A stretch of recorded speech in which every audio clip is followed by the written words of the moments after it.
어, 그 말씀 시작하기 전에 우리 교회의 엠블럼, 우리 장호시장님 계시지만 우리 엠블럼이 있어요.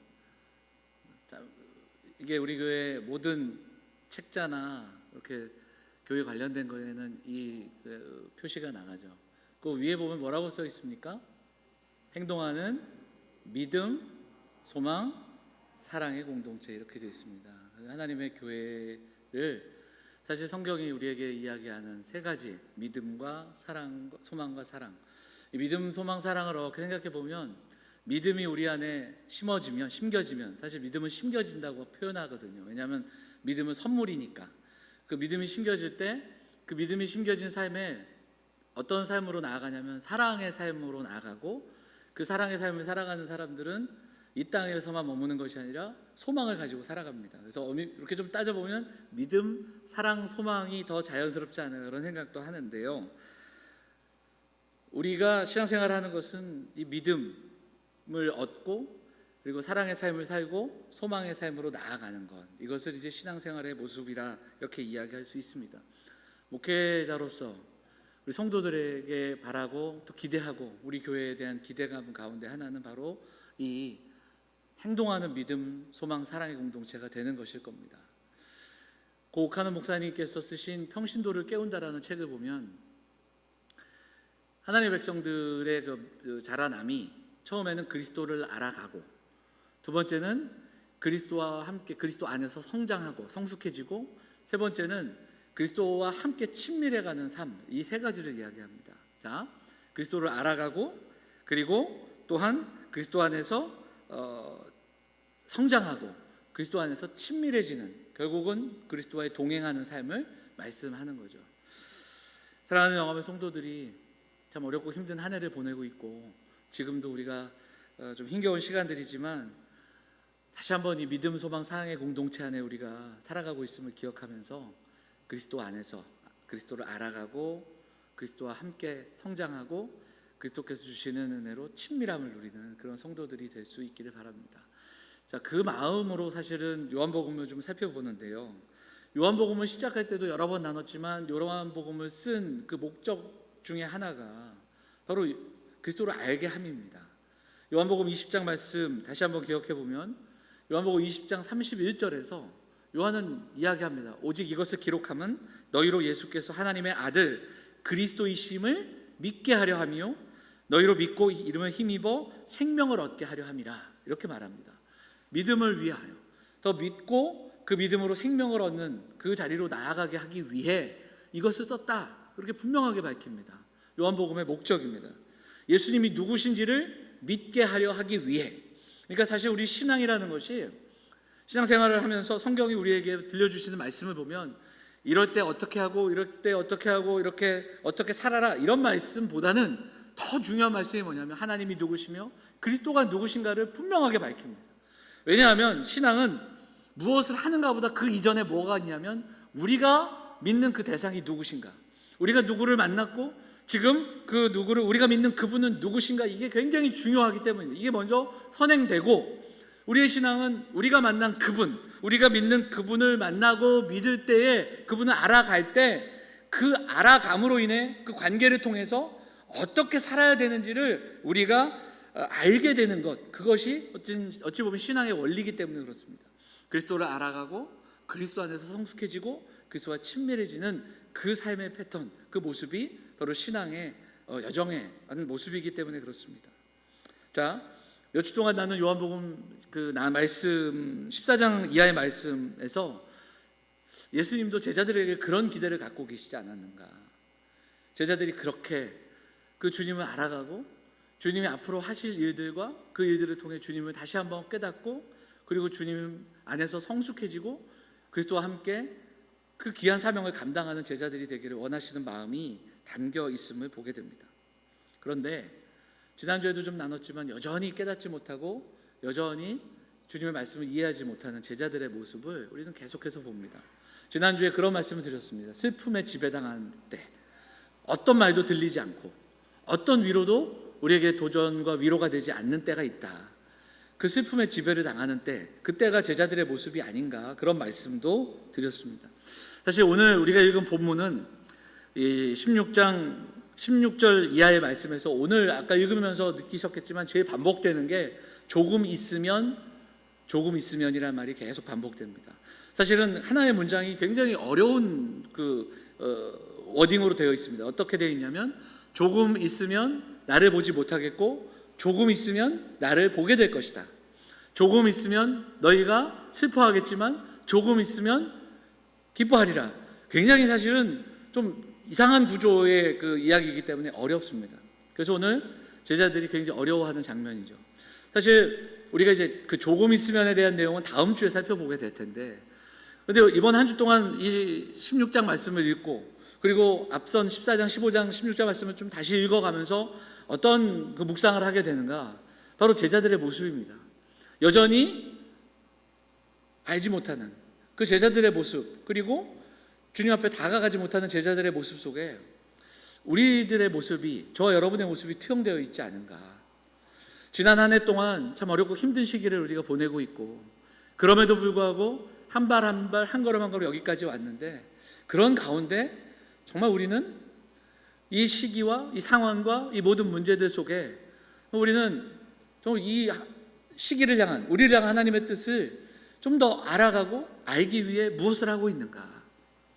어찌 보면 이 제자들처럼 상황과 환경에 매여서 위로와 격려보다는 전전긍긍하며 살아가고 있는 모습이 우리의 모습은 아닌가 좀 돌아보게 되면서 오늘 제자들의 모습을 좀 주목하게 됐습니다.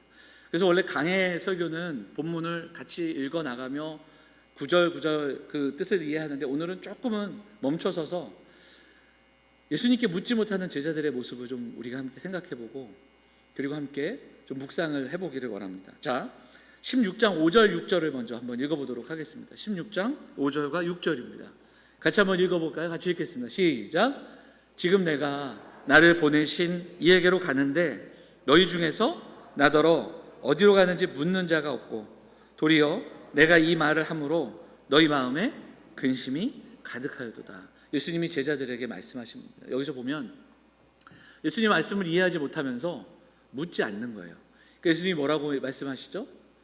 왜 내가 말한 거에 대해서 묻는 자가 없느냐 묻습니다. 그리고 오히려 묻지 않고 그들 마음에 뭐가 가득합니까? 근심이 가득한 겁니다. 자, 오늘 봉독한 본문도 한번 다시 보도록 하죠. 17절 말씀 한번 읽어보겠습니다. 17절 말씀 시작. 제자 중에서 서로 말하되 우리에게 말씀하신 바 조금 있으면 나를 보지 못하겠고 또 조금 있으면 나를 보리라 하시며 또 내가 아버지께로 가미라 하신 것이 무슨 말씀이냐 하고 이렇게 되어 있죠. 그러니까 제자들이 예수님의 말씀을 지금 이해했습니까? 이해하지 못했습니까? 못했어요. 그러니까 이게 서로 수군거리는 장면입니다. 수군거리는 거예요. 그러면서 예수님이 어떻게 얘기하시냐면 너희끼리 왜 묻느냐 뭐 이런 이야기도 하시거든요.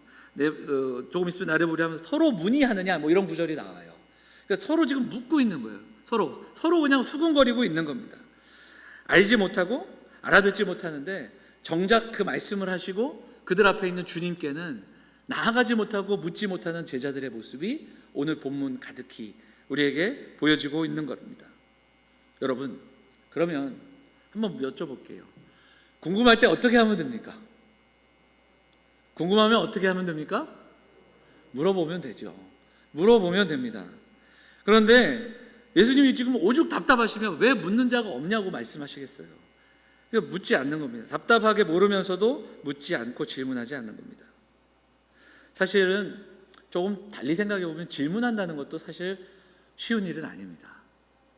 질문이라는 게 정말 더 알고 싶은 마음과 간절함과 또 겸손한 마음들이 있어야 가능한 겁니다. 더 중요한 것은 내가 모른다는 것을 알아야 질문할 수 있습니다. 좀 바꿔 말하면 내가 모르는 것을 모르니까 질문하지 않습니다. 뭐 이렇게도 말씀드릴 수 있죠. 뭐 예를 들자면 성역 공부를 같이 나누고 구역장 공부 또 성역 공부를 나눠 보면요, 강의를 딱 끝내고 나면 자 질문하시죠. 그러면 질문이 없습니다. 두 가지입니다. 제 강의가 너무 완벽했거나 모르는 것을 모르는 겁니다. 두 가지죠. 근데 쉽게 사실은 묻지 않습니다. 그리고 사실 오늘 본문을 나누면서 여기서 묻지 않는다, 질문한다라는 건 사실은 모르는 거를 교육자들에게 또 서로에게 묻는 이 행위에 머무는 것이 아닙니다. 여기서 정말 묻지 않는다라는 게 어떤 의미인지를 조금 더 우리가 한번 생각해 봐야 할 겁니다. 물론 예배 시간에 묻고 답하고 그러진 않습니다. 왜냐하면 예배 안에 말씀은 선포의 의미가 있고요, 그리고 예배는 경배의 의미가 있습니다. 근데 중요한 것은 사실은 예배가 끝나고 말씀이 끝나고 나서, 예배 끝나고 나서도 좀처럼 사실은 오늘 말씀에 대한 질문이 많이 없습니다. 너무 믿음이 좋아, 아멘으로 다 받으시던지, 아니면 역시 모르는 것을 모르는 겁니다. 자, 조금만 한 번 더 생각을 해보겠습니다. 왜 우리가 질문하지 않을까 하는 생각을 해보면서 몇 가지를 한번 생각을 해보면, 첫째는 우리가 예수님에 대해, 그리고 신앙생활에 대해 어느 정도 알고 있다고 착각하기 때가 있습니다. 착각하기 때문에 우리는 질문하지 않습니다. 사실 여기 계신 분들 신앙의 연수, 그리고 또 직분, 또 살아오신 그 모습들을 보면 분명히 알고 계신 게 많습니다. 그런데 여러분, 우리가 하나님에 대해 알아간다는 것은 지식을 쌓아가는 것이 아닙니다. 정보를 쌓아가는 것이 아닙니다. 하나님을 안다는 것은 누군가 누구를 만나 서로를 알아가고, 서로에 대한 관심이 깊어지고, 인격적으로 서로를 더 알고자 하는 마음들, 마치 연인들이 서로를 사랑하며 알아가는 그 과정과도 오히려 비슷합니다. 우리가 신앙생활하면서 정말 하나님을 만나고 하나님의 말씀을 배워나갈 때, 성경을 알아갈 때 우리에게 주어지는 큰 유익과 그 모습 중에 하나가 뭐냐면 갈증입니다. 더 알기를 원하는 겁니다. 더 알아가고 싶은 겁니다. 왜냐하면 우리의 자금으로 그 하나님의 크심을 알 수 없기에, 오늘도 우리에게 주시는 말씀들이 있지만 이 말씀을 우리가 가진 환경과 상황과 우리의 지식과 우리의 모습 속에서 다 이해하고 다 깨달아갈 수 없기에, 하나님의 말씀을 더 알고자 하는 갈급함이 우리에게 주어지기 때문에 그렇습니다. 그 크심과 크신 사랑과 은혜, 이것을 우리가 어떻게 다 알아가겠습니까? 다가가면 다가갈수록 더 알기를 원하고 더 궁금해지는, 더 갈망해지는 그 모습이 우리에게 있다라는 겁니다. 그래서 질문하지 않는다, 그리고 더 이상 우리가 또 내가 많은 것을 알고 있다는 것은 어찌 보면 착각일 수 있다는 겁니다. 자, 또 한 가지, 우리가 왜 이런 거룩하고 경건한 질문이 없을까? 조금 다른 각도에서 보면 우리가 일상을 살아가면서 부딪히는 수많은 문제들이 있습니다. 삶의 문제, 걱정, 근심거리, 살아가면서 얼마나 많은 일들을 우리가 경험합니까? 하지만 신앙의 삶을 살아가면서 우리가 어느 정도 신앙생활과 일상을 분리하며 살아가는 경향이 있기 때문에 그렇습니다. 조금 달리 말하자면, 내가 일상에서 겪는 수많은 문제, 지금 어떤 벽에 부딪혀서 해결해야 되는 문제들이 신앙과 성경이 그 일에 도움이 되지 않는다고 생각할 때 우리는 하나님께 질문하지 않는 겁니다. 자, 성경은 믿음으로 말미암아 구원에 이르는 지혜가 있게 합니다. 이것이 사도 바울이 디모데에게 들려준 이야기입니다. 그런데 거기서 끝나지 않습니다. 디모데후서 3장 16절 말씀 한번 보도록 하죠. 같이 읽을까요? 시작. 모든 성경은 하나님의 감동으로 된 것으로,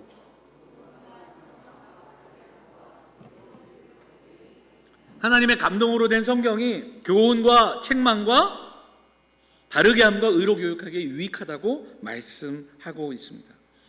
팀 켈러 목사님은 이 이야기를 하면서 인간에게는 영원을 사모하는 마음, 그리고 하나님을 그리워하는 마음이 있다. 그래서 하나님 말씀 속으로 들어가면, 하나님을 만나면 현실을 살아가지만 현실 너머를 볼 수 있어. 그 하나님의 말씀이 들려주시는 교훈과 책망과 바르게 함과 의로 교육함으로 현실 넘어, 이 땅 넘어, 이 땅이 전부가 아님을 깨닫는 은혜가 경험되어진다. 그래서 신앙인들이 가진 믿음을 거룩한 상상력이다, 이런 표현을 씁니다. 거룩한 상상력입니다. 현실에 있지만 우리의 시선이 이 땅에 머물지 않고 하늘로, 하나님의 나라로, 태초로 돌아갈 때 하나님의 시선이 우리에게 주어지고, 지금 우리를 가로막고 있는 그 벽을 넘어서는 그 하나님의 보이지 않는 손까지도 우리가 묵상하고 바라볼 수 있다. 그것을 바라볼 수 있는 힘과 지혜를 얻게 된다. 이런 이야기를 들려줍니다. 자, 그렇습니다. 우리가 이 땅을 살아가면서 그 시선을 바라보며 또 소유하게 될 때 우리는 그 문제에 봉착할 때도 거기에 머무르지 않을 수 있다. 이 위로를 우리에게 들려주는 겁니다. 하지만 여러분, 우리가 신앙생활을 하지만 일상의 삶에서 겪는 참 많은 문제가 있습니다. 육신의 아픔, 직장과 사업의 문제, 자녀를 양육할 때의 문제들, 그 외에도 수많은 문제들이 우리에게 산재되어 있는데 사실 하나님의 말씀이 일일이 여기에 도움이 되는가 잘 모를 때가 많습니다. 이스라엘에 있는 대학의 교수인 유발 하랄이라는 현대 유명한 석학이 있는데 그 사람은 이런 이야기를 합니다. 성경이 고대의 언어고 성경은 고대의 이야기라서 빠르게 변화되는 지금의 현대사회와 인터넷 환경 속에서 우리의 그 수많은 삶의 문제를 해결할 수 없다, 이렇게 단정져서 얘기하는 그런 이야기도 듣게 됩니다.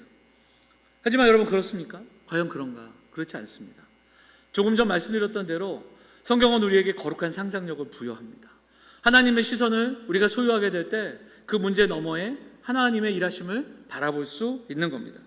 여러분, 인생을 살아가시면서 여기서 앉아 계신 여러분들이 저보다 다 인생의 선배들이 더 많으신데 여러분 인생을 살아가면서 여러분 정답을 알고 이때까지 살아오셨습니까? 이럴 땐 이렇게 하면 되고 저러면 저렇게 하는 정답이 우리의 삶에 있습니까?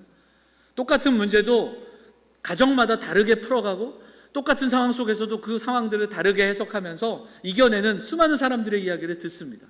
인생은 정답이 있어서 살아가는 것이 아니라 그것을 해석하는 능력들을 가지고 살아가는 겁니다. 인생은 오히려 우리에게 주어진 삶의 문제들을 바라보며 살아가는 자세, 태도에 의해 결정되는 것임을 우리가 분명히 알 수 있습니다. 사랑하는 성도들이 현실의 문제가 너무 커서 하나님의 말씀에서는 답을 찾을 수 없는 것이 아니라 하나님의 말씀을 통해 그 시선을 우리가 경험하지 못하니, 현실 너머의 그 은혜를 경험하지 못하니 벽을 넘어 바라볼 수 없는 겁니다. 우리의 시선이 여기까지로 머물게 되는 겁니다.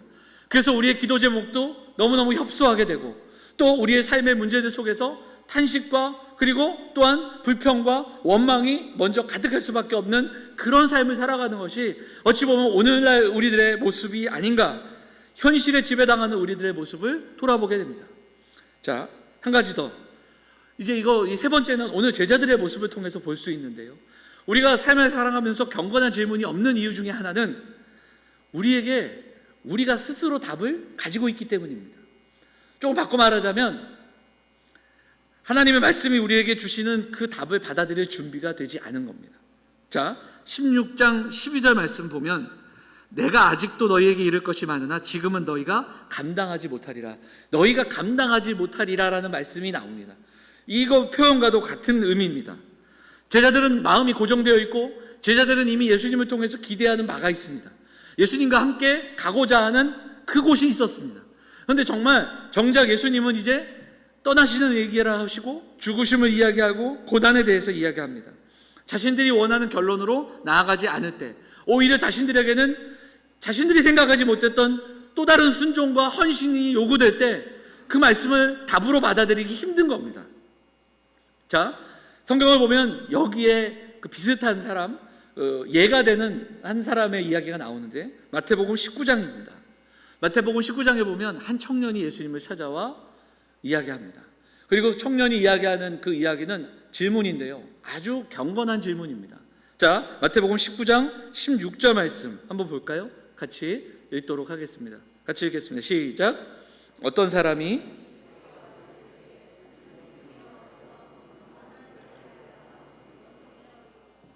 이 질문만 놓고 볼 땐 아주 신앙적이고 거룩하고 경건한 질문입니다. 예수님은 그에게 말씀을 하십니다. 계명을 지켜라. 너에게 계명이 이미 있다. 그 계명을 지키라. 그 청년이 뭐라고 말합니까? 이미 계명을 지키고 삽니다 라고 답을 합니다. 그 다음에 예수님이 그 청년에게 또다시 말씀하시는 것이 21절인데요 한번 볼까요? 21절 같이 읽겠습니다. 예수께서 이르시되 가난한 자들에게 주라. 그리하면 하늘에서 보화가 내게 있으리라. 그리고 와서 나를 따르라 하시니, 예수님께서 그 질문에 답을 하셨고 또 질문하는 저에게 정말 중요한 답을 들려주셨습니다. 그럼 예수님의 답을 들은 그가 어떻게 해야 할까요? 그가 어떻게 했습니까? 자, 19장 22절도 읽어보겠습니다. 22절 읽겠습니다. 시작. 그 청년이 재물이 많음으로 이 말씀을 듣고 근심하며 가니라. 예수님께 중요한 질문 그리고 중요한 답을 들었는데 정작 그 답을 들은 그 사람은 순종하며 반응하지 못했습니다. 왜냐하면 그가 기대했던 그 답이 아니기 때문입니다. 그가 순종할 준비가 되지 않은 겁니다. 사랑하는 여러분, 질문하는 신앙, 이것은 단지 모르는 것을 묻는 그런 질문의 행위에 머무는 것이 아닙니다. 겸손과 사랑과 또 관심이 전제가 돼야 하고 그리고 순종의 마음이 준비가 된 그 신앙의 모습을 말하고 있는 겁니다. 그것이 묻는 신앙입니다. 세상의 뻔한 공식 그리고 빠르게 변화되는 세상 속에는 너무나도 잘 적응하며 살아가는 우리가 하나님께 묻고 하나님께 답을 찾지 않는 그런 모습이 우리에게 있지 않은가 돌아봐야 합니다. 오늘 제자들은 예수님의 말씀을 듣고 예수님이 그들의 앞에 그들이 큰 일을 감당할 것이고 또 그들이 감당해야 될 그 순종의 길을 말씀하심에도 불구하고 듣고 있지 않습니다. 그리고 묻고 있지 않습니다. 바로 그들의 모습이 이 고난의 시대를 살아가는 우리들의 모습은 아닌가 돌아보며 오늘 말씀을 붙들고 우리의 삶을 돌아보며 기도하고 묵상하는 성도들이 되시기를 바랍니다. 다시 한번 두 가지 정도로 적용하고 기도하기를 원하는데요. 첫째, 질문하는 신앙, 묻는다는 것이 조금 전에도 말씀드렸지만 질문의 행동을 의미하는 것이 아닙니다. 사랑하는 성도들이 인생을 살아가면서 우리 삶에 참 많은 문제가 있습니다. 우리의 살아가는 삶의 문제 그리고 우리가 겪고 있는 어려움들, 이 모든 삶과 행위에 대한 답, 이것이 하나님께 있음을 믿으시기를 바랍니다. 하나님의 말씀에 그 답이 있다는 것을 믿고 오늘도 다시 한번 하나님께 나아가 묻고 하나님의 말씀 속에서 그 답을 찾아갈 수 있는 사랑하는 성도들 다 되시기를 주의 이름으로 축원을 드립니다. 여러분, 웨스트민스터 대요리 문답을 보면 3문에서 이렇게 질문합니다. 제가 묻고 여러분이 답을 하도록 하겠습니다. 하나님의 말씀이 무엇입니까? 이렇게 묻습니다. 자, 답을 읽어볼까요? 신앙과 행위의 유일한 법칙이다 이렇게 합니다. 하나님의 말씀이 신앙의 법칙이다 이렇게 얘기하지 않고 한 걸음 더 나아가 신앙과 행위의 유일한 법칙이다. 여기는 우리 모든 삶을 포함하고 있는 겁니다. 신앙과 행위의 유일한 법칙이라는 것을 주목해야 됩니다. 인생을 살아가면서 우리는 어느 누구도 정답을 알고 정답을 가지고 가는 사람이 없습니다. 삶의 문제를 해석할 능력을 구하는 우리들이 되어야 합니다. 삶의 모든 영역에서 우리 인생을 향한 하나님의 뜻과 지혜를 구해야 됩니다.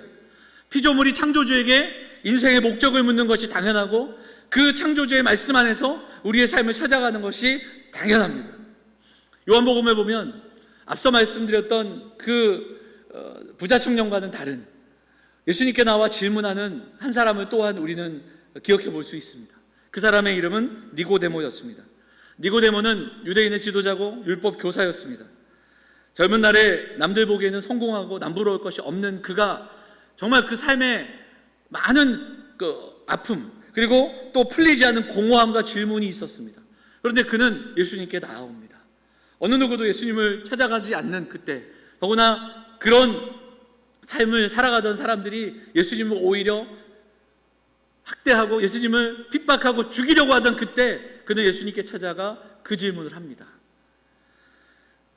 이 니고데모처럼 성도의 삶이 마찬가지로 인생을 살아가면서 누구나 피할 수 없는 아픔과 공허함과 우울함과 또 여러 가지 우리의 문제들을 가질 때 다른 무엇으로 채우고 다른 무엇에서 답을 찾기 이전에 하나님께 나아가 묻고 하나님께 더 나아가는 성도들이 되어야 됩니다.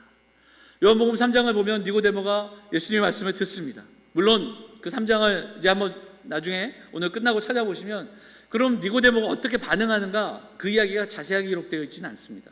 뭐 니고데모가 그 말씀을 듣고 어떻게 했더라 그리고 그가 어떤 삶을 살았는가 구체적으로 나오지는 않습니다. 하지만 요한복음을 우리가 읽어보면 그 니고데모의 삶을 어느 정도는 찾아갈 수 있는데요. 요한복음 7장 50절 말씀 한번 보도록 하죠. 7장 50절에 이렇게 나옵니다. 그 중에 한 사람 곧 전에 예수께 왔던 니고데모가 그들에게 말하되 우리 율법은 사람의 말을 듣고 그 행한 것을 알기 전에 심판하느냐, 이렇게 되어 있습니다. 이것은 많은 사람들이 예수님을 죽이려고 하고 그리고 또 위협할 때 그가 그곳에서 나타나 그들을 막아서는 겁니다. 죽음과 그 죽음의 위협 앞에서 오히려 예수님에 위한 발언을 하고 있는 장면이 이 7장의 발언입니다. 자, 19장에도 니고데모가 나옵니다. 이건 한번 읽어보도록 하겠습니다. 19장 38절 같이 읽겠습니다. 시작. 밤에 찾아왔던 니고데모도 모략과 침향 섞은 것을 100리트라쯤 가지고 온지라. 이에 예수의 시체를 가져다가 유대인의 장례법대로 그 향품과 함께 세마포로 쌌더라. 니고데모는 어떻게 됩니까?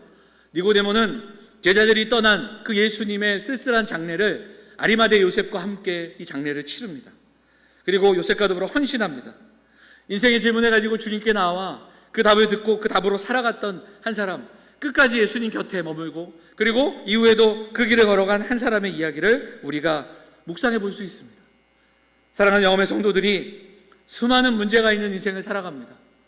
그 문제마다 우리에게 피할 길을 여시고 또 우리에게 답을 주시는 그런 순간들을 우리가 날마다 경험하지는 않지만 그 문제를 해석할 능력을 주시고 그리고 우리는 그 문제와 질문의 답이 하나님께 있음을 분명히 믿고 그 말씀 앞에서 다시 한번 묻고 들으며 그 인생의 답을 찾아가시는 사랑하는 성도들이 다 되시기를 주의 이름으로 축원을 드립니다.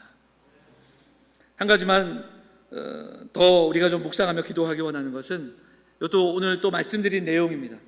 우리가 믿음으로 이 땅을 살아갈 때 우리가 묻고 또 들으며 살아간다는 것은 현실의 메인 인생이 아니라 현실 너머에 하나님의 거룩한 손, 하나님의 이야기, 하나님의 일하심을 바라보며 살아간다라는 겁니다. 그 하나님의 거룩한 손을 믿으며 오늘도 하나님의 말씀 앞으로 기도하며 하나님께 구하며 나아가는 사랑하는 성도들이 되시기를 바랍니다. 제가 아까 말씀드렸던 그 거룩한 상상력이라는 표현, 그것은 팀 켈러 목사만이 아니라 유진 피터슨이라는 교수님이 쓴 그 다윗에 대한 이야기를 보면 그 책에도 그 이야기가 나옵니다. 그것을 보면 골리앗과 마주왔던 다윗의 모습을 이야기하면서 골리앗이 내가 챔피언이라고 소리치는 그때 어느 누구도 그 앞에 나아가 골리앗을 상대할 수 없었던 그때 소년 다윗이 나아가 골리앗 앞에 서고 그리고 여호와의 이름을 부르며 여호와의 능력을 신뢰하며 그리고 지금까지 나를 지키시고 우리 가정을 지키시고 함께 하셨던 그 하나님의 은혜를 기억하며 그 골리앗 너머에 계신 그 하나님의 거룩한 손을 의지하여 나아가는 다윗의 모습을 우리에게 이야기합니다. 그리고 그것을 거룩한 상상력이다, 그런 표현을 하는 것을 보게 됩니다. 인생을 살아갈 때 사탄은 끊임없이 우리의 믿음을 공격하고 제한합니다. 이 거룩한 상상력을 막아서게 됩니다. 드레핀 꽃과 공중에 나는 새를 보면서 그럼에도 불구하고 우리는 항상 무엇을 먹을까, 무엇을 입을까 걱정하며 살아갑니다. 현실의 문제에 지배당한 삶을 살아갑니다. 하지만 하나님의 은혜를 경험하고 하나님의 은혜 가운데 거룩한 상상력으로 살아갈 때 주님의 말씀을 기억하면 드레핀 꽃과 공중에 나는 새를 통해 이것을 입히시고 먹이시는 하나님을 우리는 떠올리고 묵상할 수 있는 겁니다. 그래서 오늘의 공고한 날들이지만 그 하나님의 그 도우심으로 인해 위로가 되고 소망이 되고 그 소망으로 나아갈 수 있는 겁니다. 그 하나님의 은혜를 붙들고 그 하나님의 손을 의지하여 나아갈 수 있는 겁니다. 사랑하는 성도들이 지난 한 해 정말 힘든 시간들을 보내고 있습니다. 우리가 정말 이 모든 상황들이 어떻게 될지 어느 누구도 답을 할 수 없는 때를 살아갑니다. 하지만 사랑하는 우리 성도들이 이 아픔과 문제 속에 그냥 내어 살아가는 자들로 머물지 않기를 간절히 소망합니다. 마치 오늘 제자들처럼 그 주님의 말씀을 들으면서도 위로를 경험하지 못하고 주님의 말씀을 들으면서도 알아듣지 못한 채 그저 서로 어찌할 바를 몰라 서로에게 묻고 또 수군거리며 또 어찌할꼬 탄식하며 살아가는 그 자리에 머물지 않는 우리 성도들이 될 수 있기를 간절히 소망합니다. 하나님의 말씀에서 우리 삶에 있는 인생의 답을 찾아가는 성도들이 되시기를 간절히 소망합니다. 주님께 묻고 답을 구하고 의지하고 간절함으로 나아갈 때 우리의 눈이 열리고 우리의 시선이 열려지는 그 은혜를 경험하는 성도들이 다 되시기를 축복합니다. 사랑하는 여러분, 지금 보이지 않는 그것이 보이는 그날, 그리고 열리지 않는 시선을 열어주시는 그 하나님의 은혜, 우리의 마음과 생각이 닫혀져 있지만, 그래서 탄식할 수밖에 없지만, 하나님이 오늘도 우리에게 은혜를 주셔서 그 거룩한 상상력으로 그 골리앗 너머에 있는 하나님의 거룩한 손을 보며 살아가는 사랑하는 성도들이 다 되시기를 간절히 바랍니다. 수많은 골리앗이 내가 챔피언이라고 소리치는 세상을 우리가 살아가고 있습니다. 수많은 골리앗이 그렇게 챔피언이라고 포효하는 세상에 살아갑니다. 그 세상 속에서 두려워하며 근심하며 어느 누구도 함부로 나아가지 못하는 그 머무는 자리에 있는 것이 아니라 골리앗 너머에 계신 그 하나님의 거룩한 손, 우리의 진정한 챔피언이 되시는 그 그리스도께서 우리와 함께 하신다라는 그 믿음으로, 그 믿음 안에서 시작된 거룩한 상상력으로 경건한 질문, 그리고 거룩한 질문으로 한 걸음 더 나아가 이 고난의 때에 오히려 믿음의 시선을 가지고 승리하며 하나님의 거룩한 손을 의지하여 날마다 믿음으로 살아갈 수 있는 우리 사랑하는 영암의 성도들, 사랑하는 가정들 다 되시기를 주의 이름으로 축원을 드립니다. 우리 말씀 생각하며 찬양하고요, 기도하겠습니다. 우리 시선 찬양하실 때 우리에게 그 거룩한 시선을 주시고 하나님의 거룩한 손을 의지하여 나아가는 믿음 주시기를 소망하며 기도하겠습니다.